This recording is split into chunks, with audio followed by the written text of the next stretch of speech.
Stéphane, salut Thibaut. Petite question, si tu devais te débarrasser de toutes tes cryptos, tu investirais dans quoi en actif en premier? C'est-à-dire que je ne comprends pas ta question, Stéphane. Est-ce que ta question, c'est de dire si je sors de la crypto et je reste en crypto, c'est si je devrais racheter une crypto ou deux cryptos, ou si je devais sortir complètement de la crypto et aller sur d'autres actifs?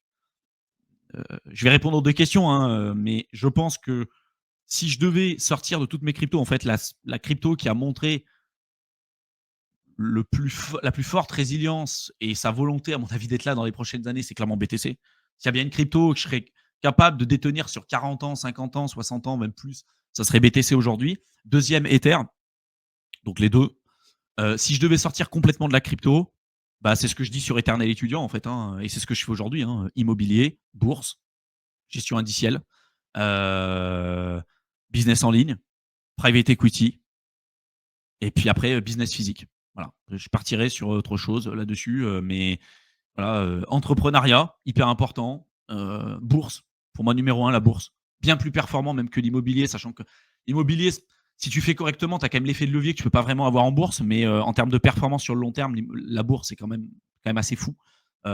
Pour une gestion qui est très faible, si tu fais les choses correctement. Donc, bourse, immobilier, et puis après, voilà, business en ligne, private equity, c'est ce que je fais. Et c'est ce que je fais aujourd'hui aussi, hein, dans tous les cas. J'en parle beaucoup sur Éternel étudiant, sur mon autre chaîne YouTube. N'hésitez pas à y jeter un coup d'œil, les mecs. Je vais vous repartager mon écran. On va continuer sur ce que je voulais vous présenter. J'espère que ça vous plaît, hein, les gars. Ça, on l'avait vu. Donc, au niveau de l'analyse technique, bon, ce que je vous ai montré tout à l'heure, c'est que globalement, on est quand même sur des niveaux super intéressants et qu'a priori, pour l'instant, il n'y a rien de bearish. Oui, ça peut corriger, il peut se passer plein de trucs. Mais pour l'instant, on est plus dans un truc où le Bitcoin, il est à l'ATH, personne n'en parle. L'Ether a quand même eu un super rebond. Et là, on est cocotte minute. Et pourquoi pas avoir une augmentation encore qui va évoluer.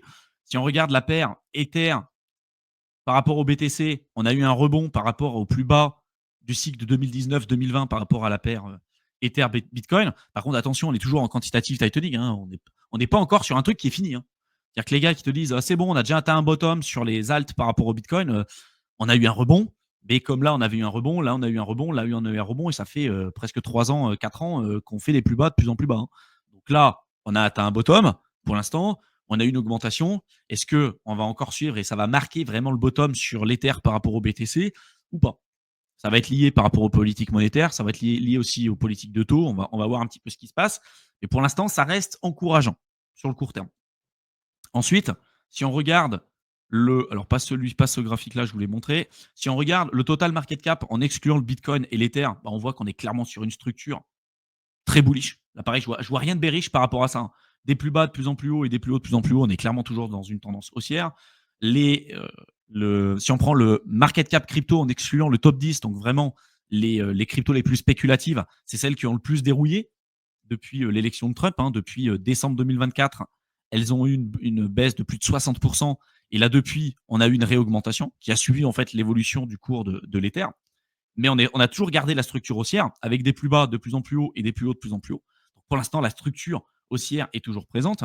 Et après, il y a également ce graphique-là, moi, que je suis énormément. C'est la somme de la dominance du Bitcoin plus la dominance de l'USDT plus la dominance de l'USDC. Donc, qui globalement, quand elle augmente, c'est plutôt synonyme de risque averse, donc la peur de vraiment prendre des risques. Quand tu as une dominance des stablecoins, des plus gros stablecoins, et la dominance du Bitcoin qui augmente, c'est qu'a priori, on n'est pas en alt season. Et le plus haut qu'on avait atteint en 2021, c'était là. Ici, c'était une zone de résistance importante, en tout cas une zone où on pourrait potentiellement avoir un pivot. Le plus haut, ça a été 76-77% du marché. Là, regardez, on est venu toucher la zone de résistance qui était juste ici, avant la alt season. Au moment où il y a eu cette courbe qui a baissé, là, c'était la fameuse alt season. Là, on a eu une augmentation. Et là, regardez, on est venu toucher. Là, on consolide. Pourquoi pas avoir une dernière augmentation qui vient péter ici, qui va encore liquider tous ceux qui utilisent des effets de levier et tout, pour ensuite partir potentiellement en alt season. Mais voilà, là, on est quand même sur des niveaux, tous ceux qui vous disent c'est le moment d'acheter du Bitcoin et tout avec une dominance qui est aussi élevée, sur le court terme en tout cas, hein, attention, vous achetez peut-être un top local, même si ça peut augmenter. Et a priori, quand on est en alt season, le Bitcoin augmente et sa dominance baisse, c'est-à-dire qu'il va sous-performer les alts, mais il va encore continuer d'augmenter. Mais c'est pas la même chose en termes de performance, évidemment, d'avoir un Bitcoin qui passe, si vous l'achetez à 100 000 balles, si vous avez une vision sur 10 ans, 15 ans, 20 ans, j'ai envie de vous dire, vous en foutez. Mais si vous avez une vision là sur les 1, 2, 3 prochaines années, je pense que les 100 000 balles, vous pourrez l'acheter plus bas dans 2 ans. Parce qu'a priori, il y aura un bear market. Et plus ça augmente haut, plus la correction sera rapide. Et ce que je vous disais tout à l'heure, c'est que l'augmentation qu'on avait eue sur le court terme sur le BTC, d'accord, là qu'on a eu d'ici, si je zoome un petit peu, cette augmentation qu'on a eue là, juste ici, qui a fait, si je ne me trompe pas, hop, ouais, une augmentation à peu près de 10%, c'est principalement dû en fait à des liquidations de short. Donc là, il y a beaucoup de personnes qui étaient short sur le marché, qui se sont fait surprendre en fait par l'augmentation du cours. Il y a une partie de ces 15 milliards qui ont été liquidés. Les 15 milliards n'ont pas été tous liquidés, mais vous voyez qu'il y en a quand même beaucoup aujourd'hui qui sont short sur Bitcoin. Et la dernière augmentation qu'on a eue, regardez, hein, le nombre de liquidations qu'on a eu a été énorme. D'accord. Donc c'est quand même assez fou de se rendre compte de ça, ce qui est normal en fait. La plupart des gens en fait, quand ils perdent de l'argent, ils ont une aversion à la perte et du coup ils se disent putain, faut que je me refasse, donc ils sont prêts à prendre plus de risques pour récupérer leurs pertes et au final, ils perdent encore plus d'argent.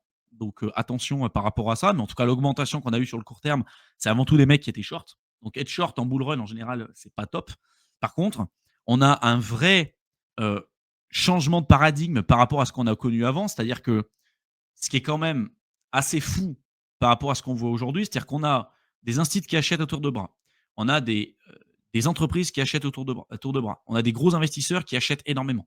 Il y a de moins en moins de Bitcoin et d'Ether disponibles OTC et sur les plateformes d'échange. Pour autant, le prix augmente pas beaucoup. On a un président qui est bull crypto, c'est-à-dire qui a lancé un fonds, le World Liberty Financials. Eh ben, c'est fou.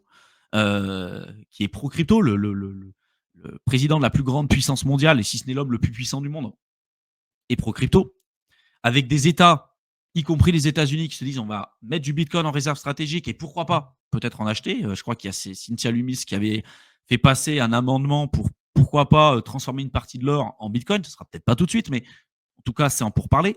On a le volet réglementaire et juridique qui est au vert. On a viré Gary Gensler. Maintenant, on a Paul Atkins qui est à la tête de l'ICC, qui est pro-crypto, qui a donné son feu vert sur un certain nombre de choses. C'est-à-dire que là où en Europe, on est en train de légiférer avec Mika pour mettre des réglementations et notamment des KYC de partout, y compris sur les plateformes DeFi, donc sur les front-end. Là, aux États-Unis, Paul Atkins dit en fait, on va faire en sorte de réguler de moins en moins fortement pour permettre à cette innovation de vraiment se développer, notamment aussi sur la partie DeFi et tout. C'est pour ça qu'il y a eu plein de procès qui ont été arrêtés, qui ont été perdus. Celui, enfin, je crois que sous Gensler, il n'y a pas eu un seul projet qui a pas subi en fait un peu le courroux de Gary Gensler à un moment donné. C'est-à-dire qu'en fait, on leur disait mettez-vous en règle parce que vous vendez des securities. Et eux, ils disaient, bah, notamment sur Binance, Coinbase, est-ce que vous voulez Kraken, bah, qu'est-ce qu'il faut faire pour être en conformité? Les mecs répondaient pas.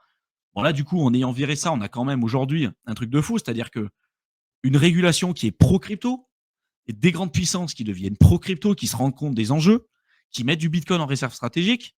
On a un volet réglementaire qui est ouvert et des entreprises qui achètent à tour de bras. C'est-à-dire que le nombre d'entreprises US qui planifient d'acheter sous effet de levier encore plus de Bitcoin n'arrête pas d'évoluer et la liste n'arrête pas d'augmenter.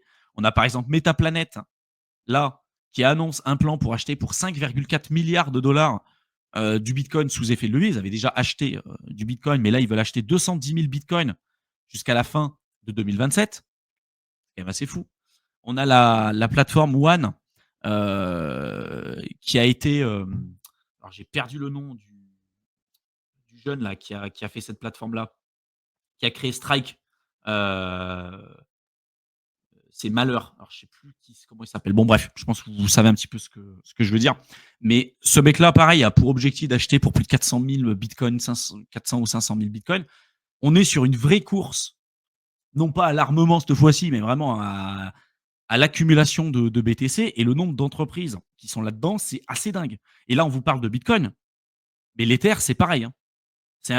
C'est assez fou. Ça accumule, ça accumule, ça accumule. Et donc, évidemment que dans un environnement comme ça, où on se dit le Bitcoin n'évolue pas en termes de prix, il reste sur des niveaux actuels, on consolide et derrière, on ne s'arrête pas d'accumuler avec un volet réglementaire qui est ouvert et tout. Et on a eu en plus tous ceux qui étaient là pour le court terme qui se sont fait sortir, qui se sont fait liquider. Quand ça va repartir très fort. Par contre, il va falloir garder la tête froide, il va falloir garder les épaules solides pour ne pas se faire avoir quand ça va arriver, parce que quand ça augmente, vous allez voir que vos targets, vous allez les changer. Vous allez voir que votre cerveau va aussi shifter. Vous allez vous dire non, mais allez les gars, ça va augmenter. Là, le Bitcoin, il est à 125 000, 130 000. Vous n'allez même plus analyser les graphiques. Vous n'allez plus rien analyser. Vous allez vous dire non, mais c'est bon, 130 000, il n'y a aucune raison que ça s'arrête là. Ça va monter à 150 000 et peut-être que 130 000 sera le top. Peut-être que là, les indicateurs seront au rouge ou pas. On verra. Mais il faut avoir un plan, il faut se préparer à tout. Et vraiment, là, ce qu'on voit pour le long terme, c'est juste monumental. C'est-à-dire que là, il y a une vraie course à l'accumulation de Bitcoin. Je pense que sur le court terme, ça va faire mal à énormément d'entreprises. Et je pense que c'est là où il y aura des surprises ou non, parce que ça ne sera pas vraiment une surprise. Quand tu achètes du Bitcoin sous effet de levier, ça va faire mal. Il y a des boîtes qui arriveront à le faire correctement. Il y en a plein d'autres qui n'y arriveront pas.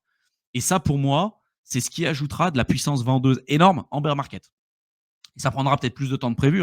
On voit que FTX, le remboursement des créditeurs, ça s'est fait là dernièrement. Ça commence à se faire dernièrement. Donc ça a mis, depuis 2022, ça a mis quand même un certain temps. Celsius, je ne suis pas persuadé que tout le monde a déjà encore récupéré son pognon. MTGOX, depuis 2013, il y en a encore beaucoup qui n'ont pas récupéré leur pognon. Donc ça peut prendre un temps. C'est peut-être des bitcoins qui ne seront pas disponibles immédiatement à la vente aussi. Mais potentiellement, dans ces boîtes-là, il y en a certaines qui survivront, mais il y en aura, à mon avis, aussi beaucoup qui vont déjanter parce que beaucoup utilisent des effets de levier pour acheter des tops de marché. Et là, je pense que ça va faire mal.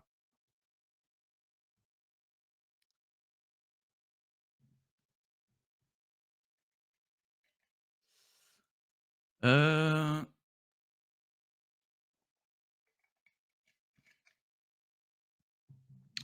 Tu vois le BTC aller jusqu'à quelle zone de prix durant le bear market? Moi, je planifie des corrections entre 60 et 80% par rapport à l'ATH. C'est ce qu'on a connu à peu près par le passé. En général, on est plus vers 70, 75, 80%. Mais là, tu te dis, allez, on arrive dans un truc où il y a une puissance acheteuse beaucoup plus forte. Et en plus, si on reste dans le scénario où la volatilité de cycle en cycle diminue, de commencer à racheter du BTC quand il y a une correction depuis l'ATH de 60%, je pense que c'est pas un mauvais bail, tu vois. Je pense que c'est pas un mauvais deal.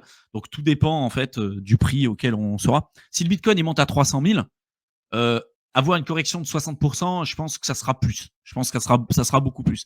Mais tu vois, si tu arrives sur un top de Bitcoin à 125 000 balles, par exemple, une correction de 80%, on pourrait se poser la question. Tu vois, 80%, ça fait peut-être beaucoup par rapport à la faible augmentation par rapport au cycle d'avant. C'est un x2 par rapport au plus haut du cycle d'avant. Tu vois, c'est pas non plus extraordinaire.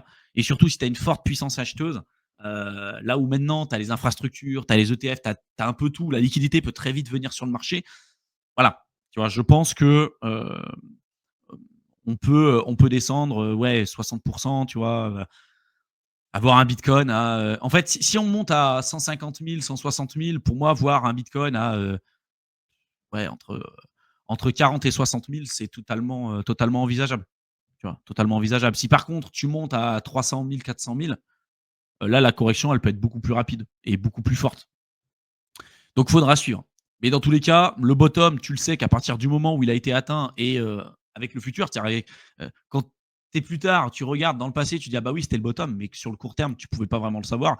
Et pareil pour le top, en fait, c'est toujours la même chose. Donc pour moi, c'est toujours une approche DCA, mais avoir une correction au moins 60% par rapport à l'ATH, c'est un bon deal. Et si tu as des liquidations forcées, ça peut aller bien plus bas. Et on le voit à chaque cycle. Et tu disais, penses-tu que le BTC, devenant de plus en plus respecté par les institutions, gardera un prix assez élevé? Ou bien penses-tu qu'il puisse plonger complètement dans les 30K? 30K, j'y crois pas. À part vraiment gros Black Swan. Tu vois, vraiment gros Black Swan. Mais si ça tombe à 30K, all-in. Hein. All-in. Bear market, 30K, all-in. Mais j'y crois pas. 30K, t'imagines, c'est même pas un x2 par rapport au plus bas du cycle d'avant. Tu calcules, tu regardes les bottoms de chaque cycle, tu es quand même presque sur des x10 à chaque fois. Quoi, hein. Le bottom de 2013, 2014, 2015, tu étais sur un Bitcoin à 200 balles. Ensuite, il est monté à 20 000 en 2017. De 2017 à 2018, il est descendu à 2500. Donc entre 200 et 2500, sur plus d'un x10. Ensuite, le plus bas, de 2022, ça a été 16 000. Donc entre 2500 et 16 000, tu as quand même un gros gap, tu vois. Donc là, le plus bas qu'on a eu, c'est 16 000. Se dire qu'on va descendre à 30 000, là, pareil, c'est-à-dire que tu breaks le cycle passé. Donc, tu vois, comme dit Royal, tu vois, entre 50 et 80K, tu vois, 50, 60K, ça me semble probable, tu vois. Ça me semble logique et ça serait logique par rapport à ce qu'on a connu avant. Mais il faut que le Bitcoin monte bien plus haut que ça. Parce que s'il descend à 50 ou 60 000, c'est-à-dire que, tu vois, par rapport à aujourd'hui, c'est même pas une baisse de 50%. Donc, c'est nul. Tu vois, c'est-à-dire que le Bitcoin, pour moi, il n'a pas suffisamment monté. Donc voilà, moi c'est à peu près ce que j'ai, mais après, tu peux être dans un truc où là, on est quand même face à quelque chose avec des mecs qui utilisent des effets de levier à mort. Donc, si tu es dans ce cadre-là, tu peux avoir des liquidations forcées et des liquidations forcées au pire moment. Et si ça arrive, bah, tu peux avoir des trucs qui peuvent descendre beaucoup plus bas. Et là, ça sera une opportunité énorme. Tu vois. Mais du coup, tout ça pour dire que tous ceux qui achètent du BTC en fait, aujourd'hui à 100 000, pour moi, en bear market, ils pourront l'acheter moins cher. Donc, moi, aujourd'hui, je suis plus acheteur sur BTC. Sur le court terme, hein. Si vous me dites que vous avez une vision sur 30 ans, et BTC, tu es acheteur tout le temps. Mais si tu veux pas acheter et en fait, pour avoir potentiellement un x2, pour après subir, voir ton portefeuille plus bas dans 2 ans et demi, 3 ans, bah, tu as autant de stacker du cash, surtout si tu veux pas acheter des alts ni de l'Ether.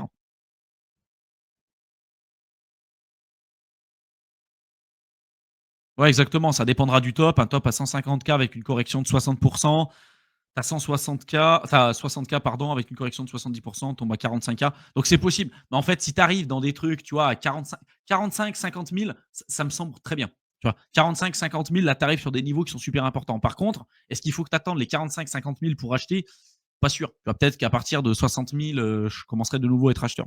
Je le verrai à ce moment-là, mais pour moi, on est sur des niveaux aujourd'hui où je pense que c'est compliqué, quoi.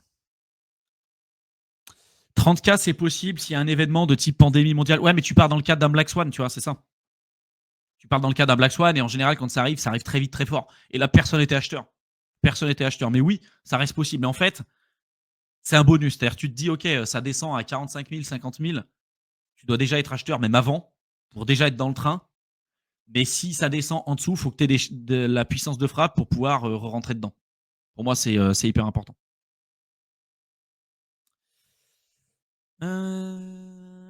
Barn, où tu stacks ton cash, tu le fais via Ledger. J'en parle sur Eternel Étudiant. Sur mon autre chaîne YouTube, n'hésite pas à y jeter un coup d'œil.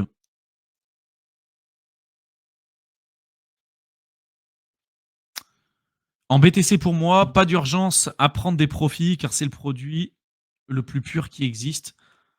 Sur le, sur le Relt, Alt et effet de levier, ouais. Exactement. Les institutions prennent du profit plus tôt car ils n'ont pas besoin de faire un x100.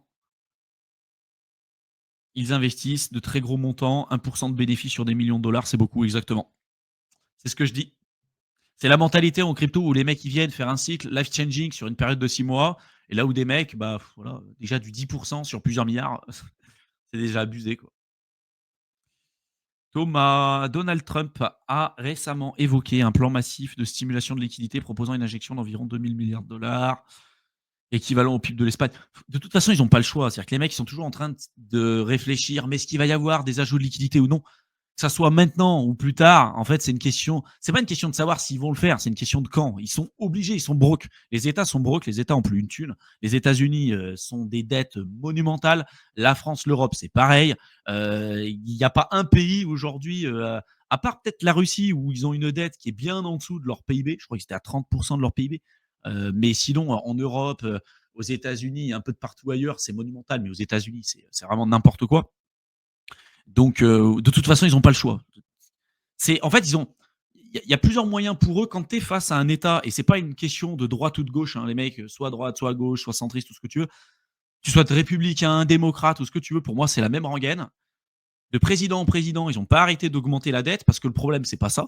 Le problème, c'est d'avoir un niveau de vie et un niveau de dépense qui est plus élevé que ce que tu ramènes. Quand tu vis au-dessus de tes moyens, à un moment donné, tu n'as pas le choix. Et là, il y a plusieurs solutions qui se présentent à eux. Soit ils décident d'augmenter leurs recettes, donc c'est augmenter finalement les impôts. Sauf qu'à un moment donné, à force d'augmenter trop les impôts, les mecs ils se barrent. Soit tu te dis je vais diminuer mes dépenses, mais ils le font jamais. parce qu'ils veulent pas diminuer leurs dépenses et avant tout un jeu politique. Soit ils font tourner la planche à billets. Et ils font tourner la planche à billets, c'est-à-dire ils vont imprimer, imprimer, imprimer, et donc ils vont financer leur dette avec leurs propres dollars, avec leurs propres infrastructures, mais au final, ça se retourne avec une inflation super élevée, avec des actifs qui crèvent les plafonds, des mecs qui arrivent plus à se nourrir, des gens qui arrivent plus à se loger aussi, parce que quand on parle d'impression monétaire, en général, on est content quand on est dans la crypto, mais il faut savoir que c'est désastreux pour la majorité des gens aussi, hein. Donc voilà, c'est même pas une question de savoir s'ils peuvent le faire et s'ils vont le faire. Ils vont le faire. Ils vont le faire. Ils vont imprimer de l'argent. Ils n'ont plus le choix. Ils sont obligés de le faire. Mais il y a un moment donné, à force d'imprimer de l'argent, ça pareil, si l'histoire nous renseigne sur quelque chose, sur les milliers d'historiques et d'empires qui ont augmenté, qui avaient une devise forte et qui après se sont pété la gueule parce qu'ils ont utilisé n'importe comment le pouvoir d'imprimer de l'argent, c'est bien ça.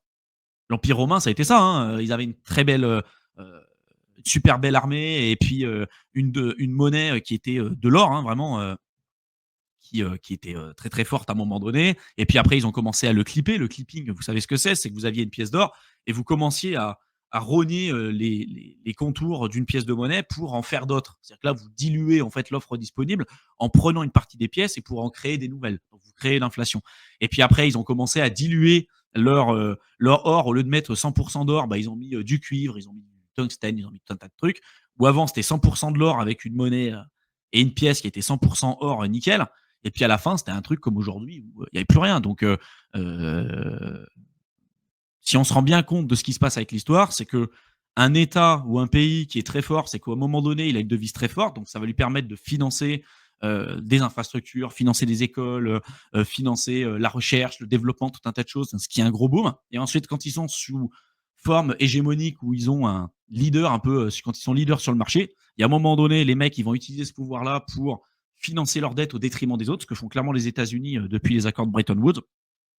Et là, ils impriment, ils impriment, ils impriment, ils impriment. Et voilà, il y a un moment donné, bah, les devises fiat viennent à leur valeur intrinsèque, c'est-à-dire zéro. Et après, bah, qu'est-ce qu'on fait?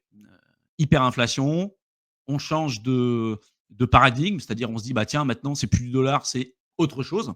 Mais il n'y a pas eu une devise dans toute l'histoire de l'humanité, et on parle bien de devise, je ne parle pas de monnaie, hein, je parle bien de devise parce qu'on n'a pas la partie réserve de valeur, qui a réussi à passer la barrière du temps.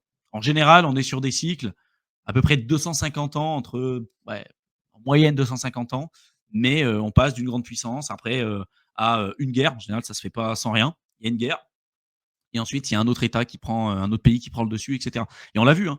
Pendant longtemps, ça a été la France. Après, ça a été la livre sterling avec Londres et le Royaume-Uni qui était en top. Maintenant, c'est les États-Unis. On peut regarder, hein, il y a plein de périodes comme ça où pendant un moment, tu as un État, un pays qui peut financer ses guerres, qui peut financer sa croissance et son développement pendant un certain temps, puis après c'est plus possible. Donc pour moi, oui, ils seront obligés de le faire. Donc les mecs qui te disent la crypto, c'est mort, ça augmentera plus. De toute façon, quand ils sont obligés de le faire, au moment où il va y avoir un gros problème avec les devises fiat, bah, qu'est-ce que tu préfères avoir quoi, en fait, au moment où tu as des actifs, si c'est dénominé en dollars, en euros ou en livres sterling ou en boutons de chemise, ou en fait, on s'en fout. Ça sera dénominé en n'importe quoi, mais ton actif, il vaudra toujours quelque chose. Et pour moi, il faut les avoir justement ces actifs-là.